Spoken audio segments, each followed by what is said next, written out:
யோவான் 19வது அதிகாரம், தாகமாயிருக்கிறேன் என்று சொன்னாய்.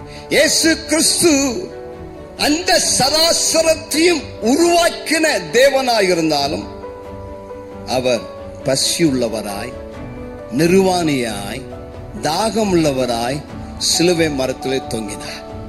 இயேசு ஏன் தரித்திரரானார்? இயேசு ஏன் நிர்வாணியாயிருந்தார்? இயேசு ஏன் பசியாயிருந்தார்?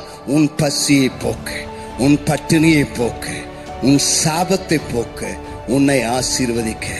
நான் கடனாளி அல்ல, என் கடனை அடைத்து தீர்க்க இயேசு சிலுவையிலே எனக்காக பலியானார். இயேசுவை நம்புகிற நீ தரித்திரனா இருக்க கூடாது. இந்த ஆசீர்வாதமான வாழ்க்கைக்குள் வர வேண்டும், நன்மைக்குள் வர வேண்டும் என்பதற்காகத்தான் உனக்காக அவர் சிலுவையிலே பாடுகளை சகித்தார்.